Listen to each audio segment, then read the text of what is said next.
بەناوی خۆی بەخشندەی میهرەبان سڵاوتان لێبێت بینەرە بەڕێز و خۆشەویستەکانی بەرنامەی دین و دنیا خۆشحاڵین لە دەرفەتێکی تازەیە بە خزمەتەوەی بەڕێز و خۆشەویست ئەگەینەوە مێدەکەین کە تایرەی ئەڵلقەکانی ڕابردووی بەرنامەکە لەگەڵ میوانە بەڕێزەکان باسمان کردو جێگەی ڕەزامەندی خوا و هەم ئێوەش سود و کەڵکێکتان بۆ دین و بۆ دنیاش لێوەرگرت بێ. بە پشتیوانی خۆی گەورە هەوڵە دەین لە مەڵقەیە ڕاوەستین لەسەر بابەتێکی زۆر گرنگ و بابەتێکی زۆر فراوان لە ژیانی ڕۆژانەمان کاتێک ئێمە لە نێو بازنەی دینداری و ئیسلامەتی خۆمان نەبینینەوە ئەم بابەتە گرنگیەکی هەیە بەوەی کە بەرچاوڕوو نیمانەداتێ ئێمە بۆچی لە ناو ئەم بازنەیان مەبەستمان چییە و ئەم دینە بۆچی هاتووە دەیەوێت چ جۆرە خزمەتێک بە مرۆڤایەتی بکاویش بابەتی مەقاسدی شەریعەیە. مەقاسدی شەریعە بۆوانی کە بانخوازن بەوانی کە دیندارن بۆوانی کە خوێندوویانەتەوە بۆ ئەوانەی ئەیانەوێت تێبگەن لاینی پیرۆزی ئیسلام ئەزانن کە گرنگەکەی لەکوێدایەوە ڕۆڵی چەند گەورەیە لە ژیانی دین و دنیای مرۆڤەکاندا.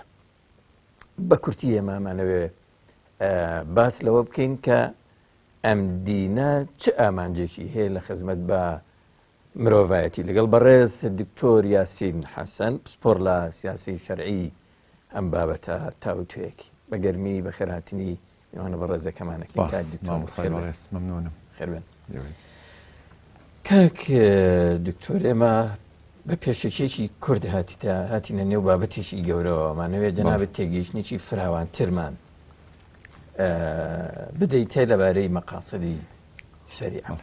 بسم الله الرحمن الرحيم الحمد لله وصلى الله وسلم على سيدنا محمد رسول الله وآله وصحبه وموالاه. سپاس بۆ بەڕێستان مامۆستا عەباس و بۆ تیمی کامێرامانی کەناڵی ئاسمانی پەیام مستافی کەناڵەکە و بینەرانی بەڕێز و خۆشەویست. زۆر سپاس. فیعلەن وەکو جەنابەت ئاماژە پێکرد زۆر جوانت پێکا کە جیهانێکی زۆر بەرفراوانە ئێستا مەقاسد لە کاتێکا لە سەردەمێکە ڕەنگە زۆر بەرتەسک بوو بێ. ئەگەر مانەوێ مافی خۆی بینێ زۆری ئەوێ بەس ئێمە ئەمانەوێ بە گوشراوی ئەم بابەتە پێشکەش بکەین لە کاتێکا ئێستا سەدان کتێب و توێژینەوە سەبارەت بە بابەتی ئەلمەقاسد پێشکەش کراوە. ناوەکەی مەقاسد الشەریعە یا ئەلمەقاسد الشەرعیە هەر یەک بە جۆرێ ناوی لێ ئەنێ. ئەگەر بگەڕێینەوە بۆ پێناسەکەی بۆی بینەران ئاشنابن پێی کە لە عەرەبیە پێوتێ هی الغایات والأهداف التي يقصدها الشارع. بریتێ لەو ئامانج و مەبەستانی کە خویستی خوای پەروەردگارە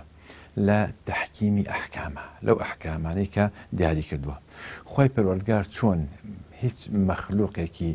بە بێهودە و هەوانتە دروست نەکردووە هیچ حکمێکیشی بە بێهودە و بە هەوانتە نەناردووە. لە هەموو حکمێک خوای پەروەردگار غایەکی هەیە ئامانجێکی هەیە مەبەستێکی دیاریکراوی هەیە. مەبەستەکەش جەلبی مەسلحەیە دەستخستنی بەرژەوەندیەکانە دەفعی مەفسەدەیە نەهێشتنی گەندەڵی و خراپەکاری و تاوانەکانە. ئەمە ئامانجی ئەحکامی شەرعیە کە پێوتێت جەلبی مەساڵح لەگەڵ دەفعی مەفاسد. مەسلحە و مەقسەد یەکشتە. هەمان شت نیسبەت بە خوای پەروەردگار مەقسەدە نیسبەت بە ئینسانەکان مەسلحەتە. ئەوەی بۆ بەرژەوەندی مرۆڤەکان پێویستە دەستەبەر ببێ مەقسەدی خوای پەروەردگارە. ئەوەی مەقسەدی خوای پەروەردگارە ئەبێت بەرژەوەندی مرۆڤەکانی تیا دەستەبەر بێ و جێبەجێ بێ. لێرەوە ئەتوانین بڵێین لە هەموو حکمێک لە عیبادات لە معاملات لە ئەحکام هەموو بوارەکان خوای پەروەردگار بە بێهودە و هەوانتە داینە ناوە ئیلا مەقسەدێکی تیا و مەسلحەتێکی تیا. جا ئێمەی مرۆڤ منی ئینسان پێی بزانم یاخود پێی نەزانم گرنگ ئەوەیە مەقسەدێکی ئەسمای هەیە ئامانجێکی پیرۆزی لە پشتەوەیەکە بەرژەوەندی مرۆڤەکانە بە شێوەیەکی گشتی. ئەم زانستە نوێ نییە بەڵام فراوانبوونەکەی نوێیە. لە کێوە دەستپێکا لە سەردەمی پێغەمبەری خوا صلی الله علیه وسلم و زاناگەلێکی ترش نیان نووسیەوە لەوە پێشتە دوینیان نەکردووە بەڵام دەرکی پێکراوە. بۆ نمونە ئەگەر دقت بین لە نوێژە خوای پەروەردگارە فەرمێ إن الصلاة تنهى عن الفحشاء والمنكر وآمان جلتي لنيوش خوای پەروەردگار لە ڕۆژوە فەرمێ كتب عليكم الصيام كما كتب على الذين من قبلكم لعلكم تتقون علەتەکەی چییە؟ ئەوەیە کە ئینسان متقی بێ ئەجا لە حەجا بۆ لتعلموا بۆی بزانن و هەروەها لە زەکاتی فترا یارمەتیدانە بۆ هەژار لە هەموو حکومەکانە ئێمە بەو شێوازەیە خۆی پەروەردگار حکمتێکی هەیە لە کارەکە لە عیبادەتا بە شێوەیەکی گشتی لە عیبادەتا بە شێوەیەکی گشتی خۆی پەروەردگار لە قورئانە فەرمێ سورة البقرة يا أيها الناس اعبدوا ربكم الذي خلقكم والذين من قبلكم لعلكم تتقون بۆ ئینسان متقی بێ خۆ پارێز بێ تەقواش بێگومان تەفسیرەکەونە ئاسان نییە زۆرە كي أهل تقوى هدى للمتقين الذين يؤمنون بالغيب ويقيمون الصلاة ومما رزقناهم ينفقون والذين يؤمنون بما أنزل إليك وما أنزل من قبلك وبالآخرة هم يوقنون لشوني كتاب ناسي تقوى ما بوكا كفرمي وسارعوا إلى مغفرة من ربكم وجنة أرضها السماوات والأرض أعد للمتقين كي متقين الذين ينفقون في السراء والضراء والكاظمين الغيظ والعافين عن الناس والله يحب المحسنين كي ترجعته والذين إذا فعلوا فاحشة أو ظلموا أنفسهم ذكروا الله فاستغفروا لذنوبهم ومن يغفر الذنوب إلا الله ولم يصروا على ما فعلوا وهم يعلمون بۆ ئەوەی ئەهلی تەقوا بێ ئینسان عیبادەتەکە یعنی خۆپارێز بێ سنوورە قەدەغە کراوەکانی خوای پەروەردگار بە هیچ جۆرێ نەشکێنێ عیلەتی تەقوا چییە؟ اعدلوا هو أقرب للتقوى ئەوە نزیکترین پێناسی ئەتوانین کە بیکەین کە ئامانجی تەقوا بریتە لە دادگەری بریتە لە عەدالەت بریتە لەوەی کە شرک بڕیار نەیە بۆ خوا چونکە دادگەری واخوازێ ئین الشرک لظلم عظیم دەئیتر ئەمە لێرەوە ئەچی بە جیهانی دادگەریە ئەڕۆیت بێگومان قوڵە بێتەوە لە ئێمەی ئیسلام ئەگە پرسیارمان لێ بکرێ ئیسلام چی ئەگەر کورتی بکەیتەوە ئیسلام بریتە لە دادگەری ئەتوانین ئەو پێناسەی بۆدا بنین زەوات چییە؟ زەوات بریتە لە بەرپرسیارەتی و مەسئولیەت ئەگەر بە یەک وشە ئێمە بنەماکان ئایدۆلۆژیاکان ئاینەکان پێناسە بکەین توانین بۆ شێوازە پێناسی بکەین لێرەوە ئەتوانین مەقسەد و غایە و ئامانج و مەبەستی هەر حکمێک بزانین کە خۆی پەروەردگار قودرەتی یاوە بە ئێمە بۆ ئەوەی لێ تێبگەین ئەگەر ماوتە تەواوی کێ من خۆی گەورە عقلی بەخشیوە بە ئینسان سێ ئیدراکی پێداوە یەکەمیان ئەسەبەبیە دووەمیان ئەلغائیە سێمیان عەدەم التەناقوض ئینسانەکان سروشتیان وایە بە دوای سەبەب ئاگەڕێن ئەوانێ بزان چ ئامانجێکش هەیە و هەروەها دژبەیەکیش نەبێت لەو مەبادیئانی کەوا پیانەکەن ئەمە سێ مەبدە پێویستە ئیشی لەسەر بکرێ ئەکرێ ئێمە بە زۆر شتێ بکەین بە مناڵەکەمان یاخود بە خێزانەکەمان یاخود بە دەوروبەرمان بەس جێبەجێشێکە بەڵام چاکتر وایە یاخود بەڕێوەبەرێ بە ژەردەستەکەی خۆی بەڵام چاکتر وایە تۆ بۆی ڕوونکەیتەوە بڵێ ئەم ئیشە پێویستە ئاوا بە ئەنجامی بگەێنی بۆ حکمەتەکەی بۆ ڕوونکەیتەوە حکمەتەکەی بۆ ڕوونکەیتەوە ئیسلام بایەخی زۆری داوە بە حکمت ئەگەر سەیری ئاەتەکان بکەین لە 110 شوێنی قورئانە باسی حکمتمان بۆکە حکمت و مشتقاتی حکمتمان بۆ باسەکە ئەکرێ ئینسان لێ بکۆڵێتەوەوانێ ئێستا بۆ نمونە بە دوای عیلەت و حکمەتا بگەڕین ئێمە ئەڵێن عیلەت لە کورتکردنەوەی نوێژ لە سەفەرە سەفەر عیلەتی کورتکردنەوەی نوێژە ئەی حکمەتەکەی چی ڕەفعی مەشەقەتە نەبوونی ناڕەحەتیە لێرەوە ئەگەر دقت بین لە ئیسلامە شتێکمان هەیە کە لە ئاینەکانی ترانیە ئیسلام ئیعتیمادی لەسەر ئیقناعی بەرامبەرە زۆر خطابی لەگەڵ عەقڵ و دڵایە لەگەڵ عەتف و لەگەڵ عەقڵ و سۆزی ئینسانە بەرچاوڕوونی هەیە ئیسلام شتەکە ناسەپێنێ بەرچاوڕوو نەکاتەوە یعنی ئەگەر ئەتوانین ئێمە بڵین سەیری ئیسلامەکەین ئەبێ ئاوا سەیری ئیسلامکەین بەو شێوازەی کە کۆتوبەند نییە بۆ کۆتوبەندکردنی سنوورێ نییە بۆ کۆتوبەندکردنی ئازادیەکان بەڵکو سنوورێکە بۆ سەلامەتی ئینسانەکان وەکو لەوحەی حەقلی ئەلغام وایە کاڵێ ئەم سنوورە نەبەزێنی دوایی خۆ تووشی زیان دیت ئیسلام اعتیمادی لەسەر وازیعێکی داخلی لە ژیانە پاڵنەرێکی داخلی نەک لەسەر ڕادەیەکی خارجی ڕێگرێک و سەرزەنشکەرێک و سزادەرێکی خارجی بە پێچەوانی دینە وەزعەکانە ئیسلام ئەڵێ تۆ اعتیمادێ لەسەر ناسینی خۆی پەروەردگار بێ بۆی ئیبن عومەر بە ڕەحمەت بێ ڕەزا و ڕەحمەتی خوای لێ بێ جارێکیان چووە دەرەوەی شار چوو بۆ لای شوانێک کە ڕانەمەڕێکی لابوو وتی ئەمە هی خۆتە وتی نەخێر وتی کیایە وتی خاوەنەکەیەتی من شوانم لایەک وتی باشە مەڕێکمان پێ بفرۆشە وتی ناتوانم پێ بفرۆشم وتی بۆ وتی خاوەنەکەی ڕێگە نایە پرسم پێ نەکردوە جارێ وتی باشە پێمان بفرۆشە بڵێ گورگ خواردی پارەکە شتێنێ وتی وەڵای خۆ پێویستیم بە پارەکەیە کە لێ وەرگرم پێشی بڵێم گوڕ خواردی والله یەکسە بڕوان پێیەکە بەڵام ئەین الله ئەیخوا لەکوێیە ئێمە پێویستیمان بەم مەفهومایە لە یاسا دەستکردەکانی مرۆڤ یاحتیمادیان لەسەر چییە؟ لەسەر کامێری چاودێریە لەسەر ڕقابەیە لەسەر ئەم جۆرە بابەتانەیە بۆیە لە شارێکە کە کارەبا کوژێتەوە 200,000 سەریقە ڕوئەیە 200,000 دزیە ڕوئەیە بە نرخی 4 ملیار دلار. ئیسلام ئەمی احتیمادەی هەیە بۆیە دەسەڵاتەکان ئەگە تۆزی وردبین بن ئەگە نیشتمان پەروەر بن ئەگە مرۆڤ دۆست بن یانێ ئەم بڕوابوونە بەخوا لە دڵی ئینسانەکانە بەهێز بکە یانەوێ ئەبێ ئینسانێکی ئیماندار خاوەنی مەبدە و قیەم خاوەنی بەها بەرز و باڵاکان پەروەردە بکەن بۆ ئەوەی لە پەنهانیە لەسەر سنووقێکە لەسەر قاسەیەکە لە ژوورێکە دانیشتە مۆبایلەکەی بەدەستوێ سەیری حرام نەکە لە ماڵەکەی خۆیەوە نەڕوانێ بۆ پەنجەرەی دراوسەکەی بڕوانێ بۆ شەرەف و ناموسی خەڵکی ئەم ئیسلامە ئەوێ شتێکی ئاوا پڕ بە حیکمەت بۆمان جێبەجێ بکە ئێمە لە معاملات و ئەو بوارانەیە ئەگەڕێنەوە بۆ مەقاصد جاری وایە لە هەندێک عیباداتە وەکو زانایان فەرمیانە عیلەت کولی ئەمرین ئەنەه ئەمرن یعنی ئێمە عیلەتەکەی کە ئەمرە عیلەتەکەی ئەوەیە کە ئەمرە مسلمانێک کابرایەک مسلمان بوو کە مسلمان بوو لە ئاستێکی زۆر بەرزا بوو لە ڕێگەی مسلمانێکەوە مسلمان بوو دوایی بۆی ڕوونەکردەوە وتی بە گشتی بەراز حرامە بۆ ڕوون کردەوە لەبەر ئەوەتی کاکە بۆم ڕوون مەکەرەوە بەس بڵێ خوا حرامی کردوەوە تەواو بەرژەوەندی ئینسانەکان لەوایە کە خۆی پەروەردگار کامیان باشتر جەنابی مامۆستا بە لەم پرسیارە بچووکەوە بچینە نێو پانتایشی گەورە و فراوانتر بەوەی کە بەرچاو ڕوونی هەبێت لەوەی کە بۆچی حرامە یان هەر ئەوەندەی کە ئەمری خوایە و بەسەکە حرام بێگومان بەرچاوڕوونی هەبێ کە بۆچی حرامە ئێمە ئاەتەکانمان خوێندەوە وتمان بەشی هەرە زۆری عیلەتەکانی هێناوە هەر لە سەردەمی پێغەمبەری خوا صلی الله علیه و سلم مەقاصد هەبووە بەڵام تەدوین نەکراوە تۆ بەشی زۆری ئەو بەشەکەی ئەو بەشەکەی تری نوێژی مەغریب بۆ سەیە نازانم نوێژی بەیانی بۆ دوانە جا لێرە ئۆکێنە پرسیارێک جەنابی مامۆستا هەموو بۆچوونەکان بەو ئاراستەیەن کە مەقاصد پێویستە بەڕوونی وازی دیار بن ئێستا ئەستەکەم کاتێکە لە غەزوەی خەندەقەوە سوپای ئیسلامی گەڕایەوە و مشریکین شکستیان هێنا پێغەمبەری خوا صلی الله علیه و سلم وتێکی مەشهوری فەرموو من كان منكم يؤمن بالله واليوم الآخر فلا يصلين العصر إلا في بني قريظة بني قريظة قبيلەیەکی قڕیش بوون گەڕێکێ بوون لەوێ خیانەتیان کرد لە پشتەوە خەنجەریان وەشان و هەروەها دەستیان تێکەڵ کرد لەگەڵ نەحەزانە لە کاتێکا پەیمان نامەیەکی قورسیان ساز کردبوو لەگەڵ پێغەمبەری خوا صلی الله علیه و سلم کە بەرگری لە مەدینە بکەن خیانەتیان کرد بە هەموو پێوەرێک لە گوندێکە لە گەڕێکێکە کەسێک خیانەت کا لە کاتی جەنگە حکمەکەی ڕوون و ئاشکرایەکە چییە ڕێکوتنیشان شکاندووە بەڵێ چوو بۆ ئەوێ فەرمی بچن بۆ ئەوێ لە نوێژی عەسر لەوێ نەبێنەیکەن کە بەڕێکەوتن سەحابەکان بوون بە دوو بەشەوە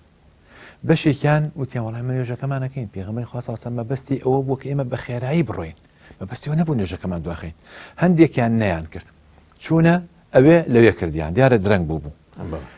دوایی پێغەمبەری خوا صلی الله علیه و سلم پێیزانین ئەمان کردیان و ئەوان نەیان کرد ئیقراری هەردووکیانی کرد ئیقراریان ئەوانەی کە نوێژەکەیان کرد وتیان پێغەمبەری خوا صلی الله علیه و سلم مەقسەدی ئەوە بووە پەلە بکەین نەک نوێژەکەمان دواکەین بە مەقاصد ئیشان کرد ئەوانی تر بە فەحوای دەقی خیتابەکەی پێغەمبەری خوا صلی الله علیه و سلم ئیشان کرد ئەم وەسعەوە هاتە تا سەردەمی ئیمامی حەرەمەینی جوێنی ئەبول مەعالی ئیمامی حەرەمەینی جوێنی یەکێکە لە ئەقطابی علومی ئیسلامی اینجا خاوەنی ڕئیسی مەدرسەی ئەشاعیرە بووە خاوەنی کتێبگەلێکی زۆرە وەکو نهایەت المەطلب في دراية المذهب کە 21 مجلدە لە فقه شافعیە خاوەنی کتێبی البرهان التلخيص الشامل لمع الأدلة مغيث الخلق غياث الأمم في التياث الظلم ئەم هەموو کتێبانەی هەیە زانایەکی بلیمەتە ئەمە هاتی یەکەم کەس کە باسی مەقاسیدی کرد ئیمامی حەرەمەینی جوێنیە کەسێک کتێبی غیاث الأمم بخوێنێتەوە لە سیاسی شەرعیە زۆر بەڕوونی ئەم حاڵەتێ بۆ دەرکەواتە باسی قواطع الثلاثة و باسی مەقاصد دەکات بابەتێکی سەربەخۆ بۆ ئەو زانا و ئەم تدوینی کرد لە دوای ئەوەی کە تەطویری پێکرد تۆزە پێشی خز بریتی بوو لە ئیمامی غەزالی بەڕەحمەت بێ کە تەلەبە ئیمامی حەرەمەینی جوێنیە بە ئاشکرا لە کتێبەکانیە دیارە بوون لە مستەسفایە ئیمامی غەزالی زۆر بە جوانی تەئسیلی کرد قەواعیدێکی بۆ باسی کلیاتی من پرسیارێکی ینی لەو سەردەمەیە چ سەرورەتێک هاتە ئارە ینی بارودۆخەکە چۆن بوو ئەوانی ناچار کرد کە ژیان پێشەکەوێت ژیان پێشەکە ئەجا عقلی ئینسان بەرەو پێش ڕانکاری پاشان چۆنێتی مامەڵەکردنە لەگەڵ ثەوابیت و متەغیرات ئەگەر مەجارێک بوو ئاماژەیەکی پێکەین لە دوای ئەوانەوە قەفزەیەکی کرد بۆ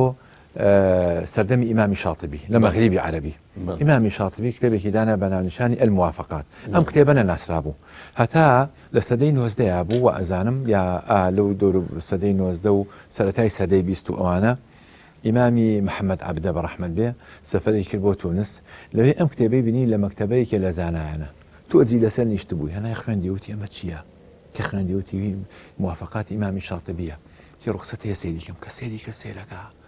علمی لێ چۆڕێم کتێبە زۆر عجایبە زۆر پێشکەوتووە لە بواری مەقاصید و ئەمانەیە وتی ئەکرێ من بیبم چاپیکەم فەرمی بەڵێ بەردی بۆ میسر بە تەلەبەکانی پاکنووسیان کرد و چاپیان کرد ئیتر فراوانی کرد لە سەردەمی ئیمامی شاتبیەوە فراوان کرا ئیتر لە دوای ئەوە کۆمەڵێک زانای تر هات بە دوایە هات وردە وردە ئەم زانستە زۆر بەرفراوان بوو ئەم زانستە ئەوەی کە جەنابەت فەرمووت بۆچی هێنایان و بۆچی باسییان کرد لەبەر ئەوەی ژیان بەرەو پێشچوو لەبەر ئەوەی خەڵکی بیرروبۆچوونی سەبارەت بە دەقە ئیسلامیەکان جیاواز بوو بۆی دروست بوو لێرەوە ئەگەر بچینە ئەو جیهانەوە باسی مەدارس بکەین باسی مەدار ئەو مەدرسانەی کە چۆنێتی تەعامل لەگەڵ مەقاسیدا ئێمە سێ مەدرسەمان هەیە سێ قوتابخانەمان هەیە کە مامەڵاکان لەگەڵ مەقاسیدا سێ مەدرسەی جیاواز مەدرسەیەکیان بریتە لە مەدرسەی دەغگەراییەکان ئەوانن کە بە حرفی ئەڕوانن بۆ قوتابخانەکە پیان ئەوتێ الظاهریە یا الظاهریون مەدرسەی ظاهری طبعا ئیمام داودی ظاهری بەڕەحمەت بێ دامەزراندووە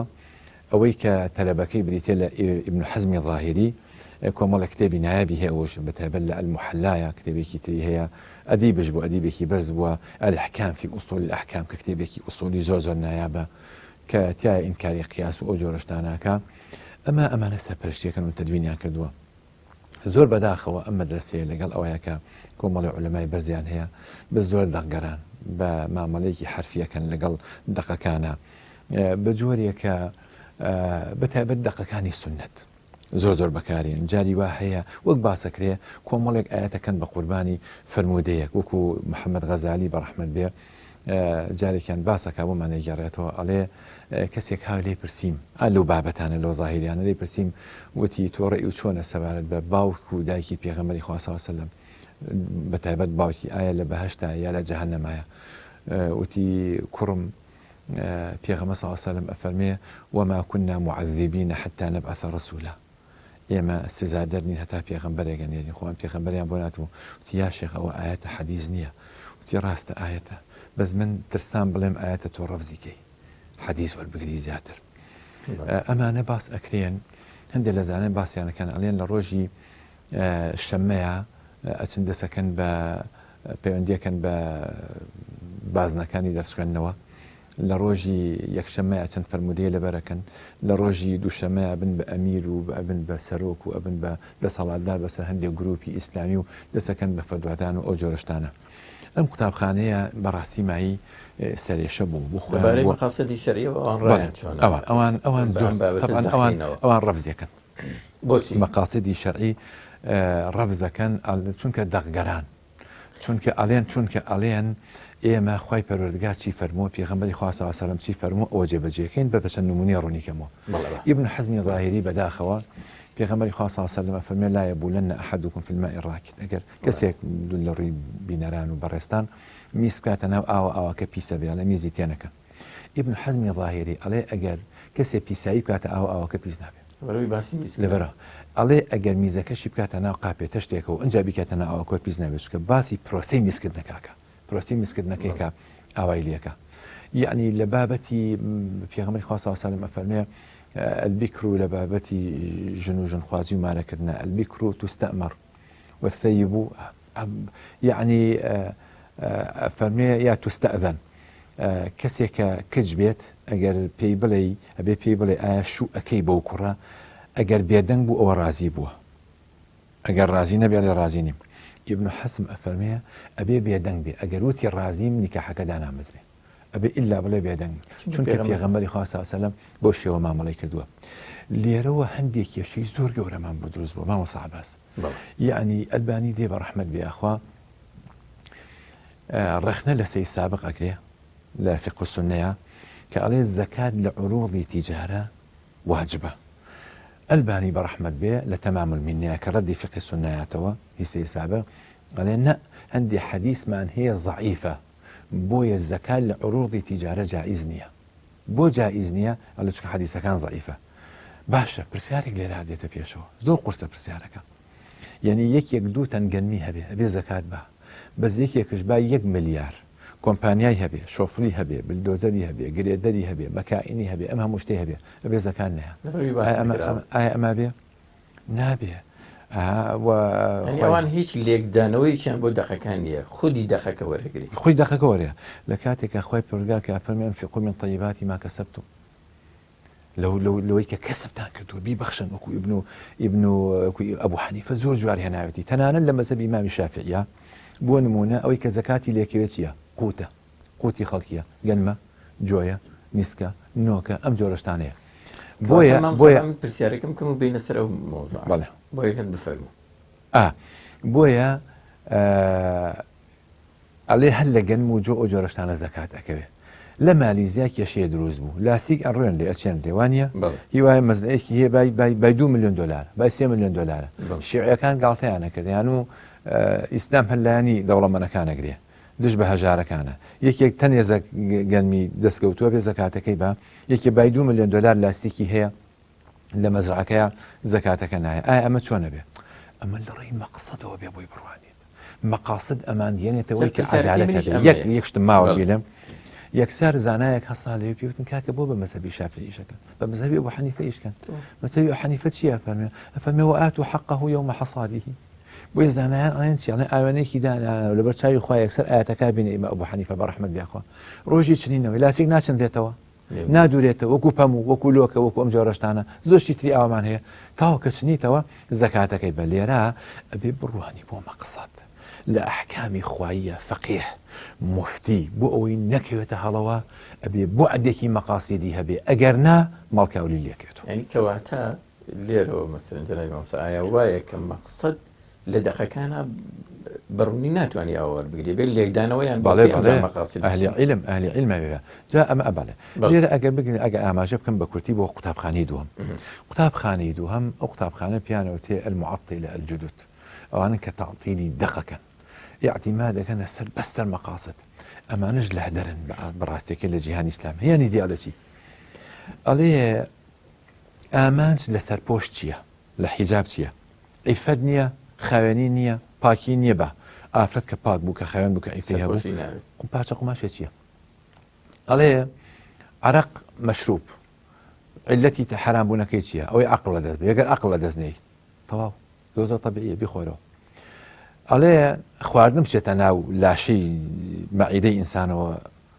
ڕۆژ و بەتاڵە بێتەوە کەواتە جگەرەکێشان ڕۆژ و بەتاڵ ناکاتەوە. کۆمەڵە سیمەتی سەیریان هەیە متەئەسیرن بە غەرب ملتەزیم نین بە دینەوە بە هیچ جۆرێ ئەنجا جورئەتیان هەیە کابرایەکیت چاکەت و پانتۆڵێک لەبەرەکا و شارەزایی لە دین نییە و ئەچێتە سەر تەلەڤیزیۆن و فتوای وا ئەیە ئەگەر لە سەدەی ئیمامی عومەرا بۆیە ئەهلی بەدری هەموو بۆ کۆ کردەوە ئەو ئەم فتوایە بزانین چۆن چارەسەر بکەین. یعنی ئەنجا ئیلتیزامی دینیان نییە بۆیە لە وڵاتی خۆشمانە هەیە دێنە سەر تەلەڤیزیۆن و عەرەق حرامەکەن و چی حرامە چی عەرەق حەڵاڵەکەن و ئەڵێن حیجاب فەرز نییە و ئەڵێن ئەمە پارچە قوماشێکە و هەموو شتەکان بە مەقسەدەکەی ئەمە مەدرسەی دووهەمە بەڕاستی ئەمەش جێگەی ترسناکیە کە ئینسان متەئەسیرێ بوانە. قوتابخانەی سێممانێ قوتابخانەی سێم مەدرسەیەکی معتەدیلە مامەڵاکە لەگەڵ دەقەکانە کولیات و جزئیات کۆکاتەوە هەموو دەقەکان کۆکاتەوە ئەنجا فتوى ئەدات پاشان ئەنجا منفتحن بەڕووی جیهانە لە حەزاراتی تر وەرئەگرن کۆمەڵێک سیفەت و سیمەتی زۆر جوانیان هەیە ئەنجا کولیات و جزئیات پێکەوە گرێدەن پاشان قەناعەتیان هەیە بەوەی کە دراسی دقەکانەکەن بە دوای مەقسەدەکانە ئەگەڕێن هەردووکی پێکەوە گرێدەن ئەمە مەدرسەیەکی معتەدیلە کە ئێستا ئەم مەدرسەیەکی مەقاسیدی معتەدیلە ئەتوانین بڵێن بەرهەمێکی زۆر زۆری هەیە بەتایبەت لە ڕۆژئاوای جیهانی ئیسلامی لە ڕۆژئاوای جیهانی عەرەبی لە مەغریب لە تونس لە جەزائیر لە موریتانیا بایەخێکی زۆر زۆری پێدراوە سەدان نامەی دکتۆرا سەدان کتێب لەسەر ئەم بابەتە نووسراوە ئێمە داوامان وایە ئەو کەسی کە فتوادات بزانێت کە مەئالەکەی بۆ کوێچێ من لە یادم نەچێ تەنها مەقاصد نییە ئەمڕۆ و فقهەیەکی ئێمە فقه زۆر بواریە فقهی مەقاصدمان هەیە فقهی موازناتمان هەیە فقه ئەولویاتمان هەیە فقهی حربمان هەیە فقهی موازنات و مەئالاتمان هەیە فقهی عیباداتمان هەیە فقهەکانمان زۆر زۆرە بێت تێگەیشتێکی گشتی بۆ دروست بێ ئەمجار لە ئەهلی فتوە لیژنەی فتوە زانایان ئەوانەی خەتیبن ئەچنە سەر مینبەر کە ئەبێگەر بۆ ئەدێکی مەقاسیدیان نییە ئەگەر شارەزایان لە مەقاسید نییە پێویستە فتوا نەدەن زۆر خێزان بە فتوایەکی سەقەتی تەلاق کاول بووە کە ممکن بۆ چارەسەر بکرێت زۆر کێشەی گەورە هەبووە کە توانراوە چارەسەر بکرێت بەڵام چارەسەر نەکراوە زۆر زۆر بەداخەوە دقێک ئەیهێنێ ئەی ئاڵێنێ بە کەسێکەوە بەبێ ئەوەی کە عمقێکی هەبێ کابرایە لێ زەکاتی فیتر بە پارە جائیز نییە کە لەمای سعودیە لەم دواییە گەڕانەوە غێری خۆشیان تاوانبارەکەن بە تایبەت مەدرسەی ظاهری لە کاتێکە حکمت لە زەکاتی فیتر چییە؟ سوودگەیاندن نییە بە هەژاران با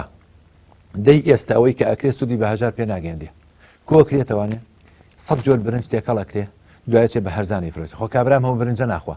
بە هەرزانی فرۆشێتەوە بە جملە چیە بەنی قیمەتەکەی فرۆشێتەوە لە هەندی وڵاتێکەن بە علف بۆ ئاژەڵ ئەوەنە برنجان تێکەڵ کردووە چونکە غالیبی قوتی بەلەدەکەیە جا لەبەر ئەوە پێویستەکە هەموو ئینسانە بۆ ئەدێکی مەقاسیدی هەبێ وەزانان بایەخی زۆریان پێداوە ئێستا کۆمەڵێک ناوەندی زۆر باش هەیە بۆ بایەخدان بە مەقاسد ئەوەی کە بانخوازە ئەوەی کە خەتیبە ئەوەی کە زانایە ئەوەی کە شەهادەیەکی هەیە لە بوارە دینەکەیە ئەوەی کە خەڵک گوێی بۆ ئەگرێ ئەوەی کە بەرامیش پێشکەشەکە ئەمانە پێویستەکە بە دوایی ڕەهەندە مەقاسیدیەکانە بگەن هیدەقەکان بۆی تووشی هەڵەنێن و زیان نەگەن بە خەڵک جەنابی مامۆستا ئێمە گەر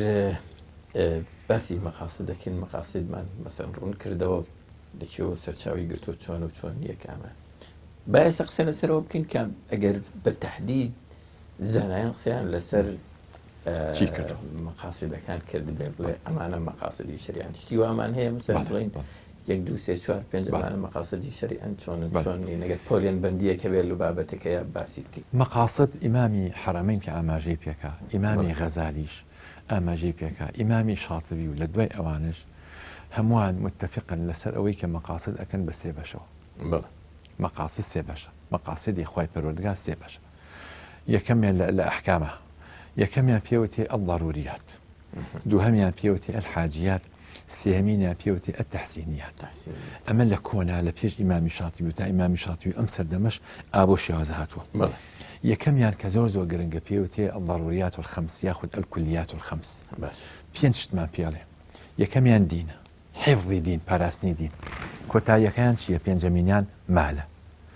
بە تەدەڕوج ئاوا سەرەکەوێت لە خوارەوە یاخود بە پێی گرنگی و بەها و نرخەکەی دانراوە لە دوای ئەو نەفسە باشە اینجا عەقڵە باشە اینجا لە دوای ئەو چییە لە دوای ئەو ماڵەکەمان بۆ دێت کەواتە ئێمە 5 مەقاسیدمان هەیە ئەم مەقاسیدانە پێوتە ضروريات کە ئەمە ئەفەرمێ لا بد منها لقيام الدين والدنيا ئەگەر بتەوێت دین و دنیا سەلامەت بێ پارێزراو بێ پێویستە ئەم 5 پارێزگاری لێ بکرێ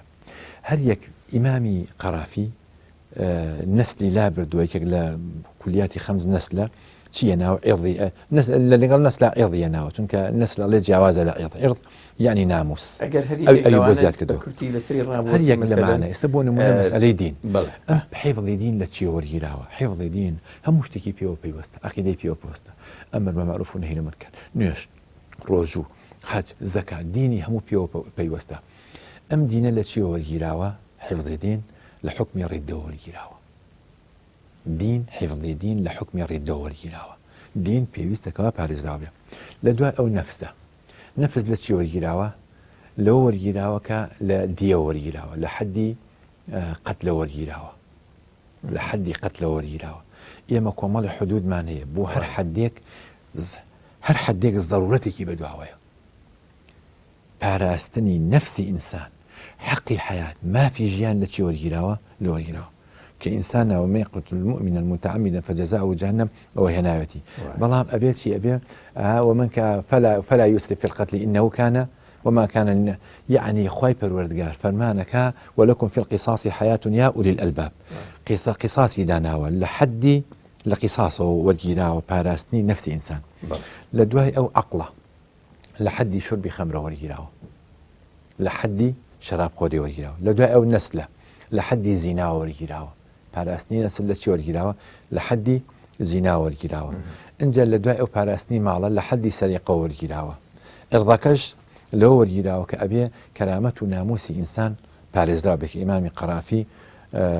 هێناوێتی لە الفروقە و اینجا هەندێک لە زانانی تر ئاماژیان پێکردووە بە مەسەلەی عێرض واتە پاراستنی ناموس ئەمە کولیاتی خەمسی پێوتێ ئەمە لابد منهایە ئەمە پێویستە ئیلا پارێزرا بێت بۆیە کە سەیرەکەی ئەمە ئەحکامی لەسەر بینا ئەکرێ لە زۆر مەزاهب هەمانە ئەڵێ ئەگەر موسڵمانێک ذیمیەک بکوژێ ذیمی جوولەکە و نەسارا و مەجووس و ئەمانە لە جیهانی ئیسلامیە ئەژین باشە موسڵمان زەکاتەیە ئەوان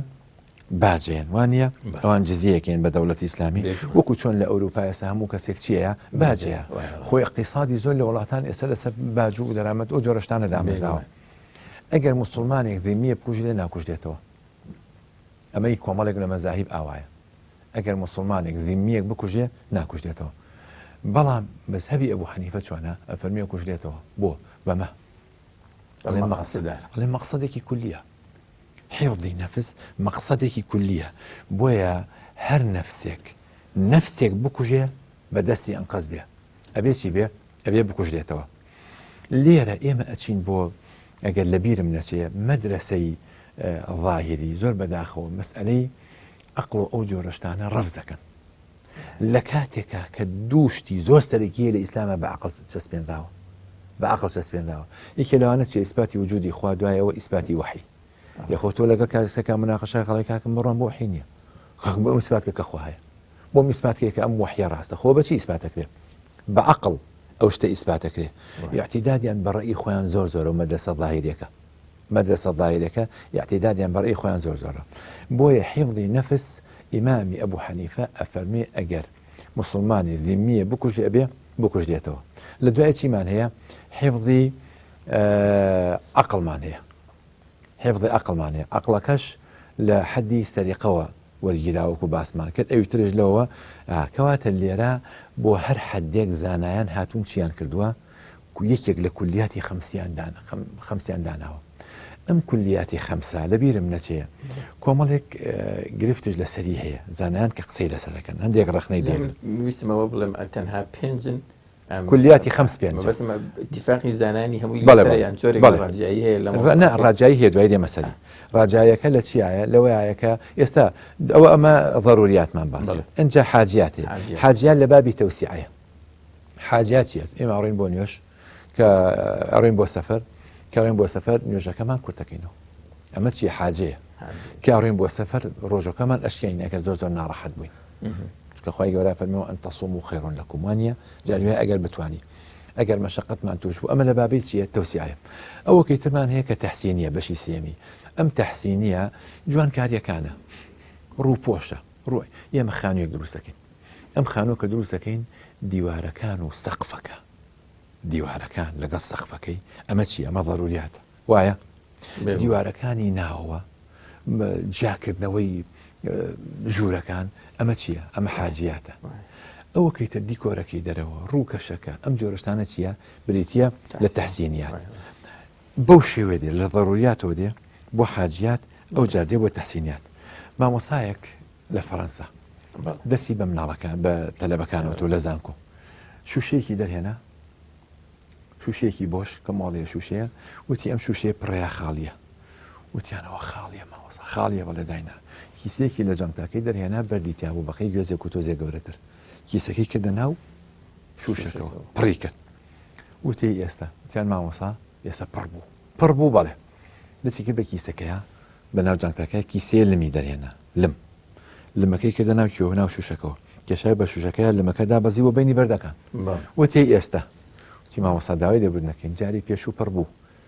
پڕ نەبوو جاری پێشوو پڕ نەبوو ئەم جارە پڕ بوو ئەم جارە پڕ بوو بەڵێ ئەو جار کیسێکی تری دەرهێنا بریتی بوو لە چی قومێکی زۆ ورد کردێ ناو شوشەکەەوە پیا کێشا وردەوردە چۆ بینی بەردەکان و دەنکەلمەکان